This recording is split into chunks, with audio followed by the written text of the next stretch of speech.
अस्सलाम वालेकुम, welcome to the fact sheet YouTube channel.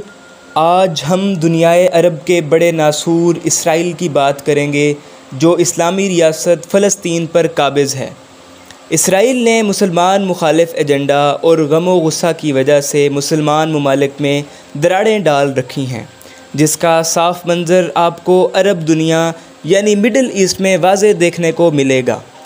नाज़रीन, इसराइल जनूब मगरबी एशिया में वाक़े एक यहूदी रियासत है जिसका कुल रकबा 26,990 मुरबा किलोमीटर है। इसके शुमाल में लिबनान, जनूब में मिस्र, मशरक़ में उर्दन और फ़लस्तीन, जबकि मगरब में बहरे रूम यानी मेडिटेरियन सी मौजूद है। इसराइल ने 1948 में फ़लस्तीन पर कब्ज़ा किया और 14 मई 1948 को अपनी रियासत का ऐलान कर दिया। इससे पहले किसी इसराइली रियासत का वजूद नहीं था, जबकि आज ये रियासत अपनी चालाक जहनीत और बेपनाह पैसे की बदौलत दुनिया के 80% ममालिक पर किसी न किसी सूरत में अपना असर व रसूख रखती है। 19वीं सदी के आखिर और 20वीं सदी के आगाज़ में यहूदियों के दरमियान ज़ायनिज़्म के नाम से मजहबी और सियासी तहरीक ने उभरना शुरू कर दिया। ज़ायनिज़्म एक ऐसी तहरीक थी जिसका मकसद यहूदियों के मौजूदा इसराइल में इकट्ठ था। ये लफ्ज़ ज़ायोन से आया है, जिसे जेरूशलम से मंसूब किया जाता है, और इसी ज़ायनिज़्म तहरीक की वजह से हज़ारों यहूदी पूरी दुनिया से वापस मशरिक़ वस्ता में आए, जहाँ उनकी यहूदी शनाख्त बन सके। यहूदियों की बहुत बड़ी तादाद कदीम मुक़द्दस ज़मीन पर हिजरत कर गए और रिहाइश इख्तियार की। 1882 और 1909 के दरमियान बरतानिया और अमरीका से तकरीबन 35,000 यहूदी फ़लस्तीन गए। 1904 और 1914 के दरमियान मज़ीद 40,000 यहूदी वहाँ पहुँचे। नाज़ी दौरे हुकूमत में यूरोप और दूसरी बड़ी जगहों से यहूदी वहाँ पहुँचे और ज़ायनिज़्म को कबूल किया।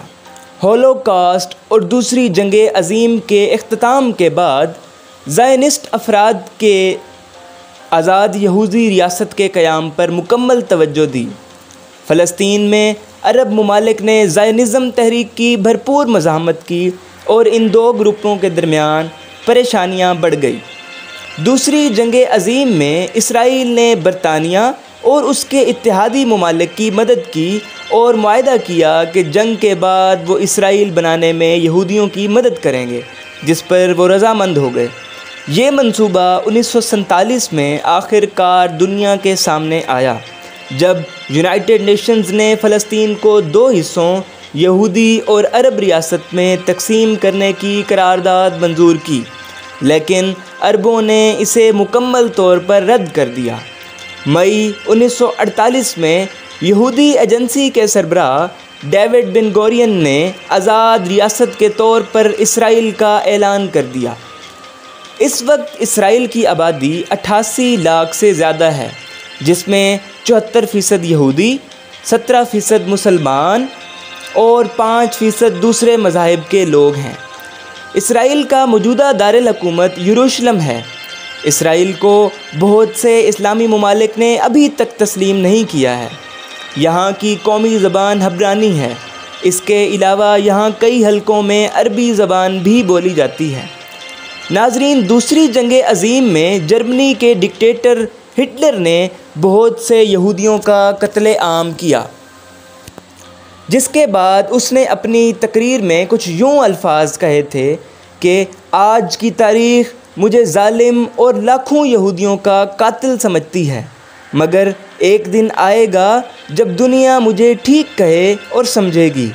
मैंने तकरीबन 90% यहूदियों को दुनिया से ख़त्म कर दिया है और सिर्फ़ 10% यहूदी इसलिए छोड़ रहा हूँ ताकि दुनिया समझ सके कि मैंने इन्हें कत्ल क्यों किया था।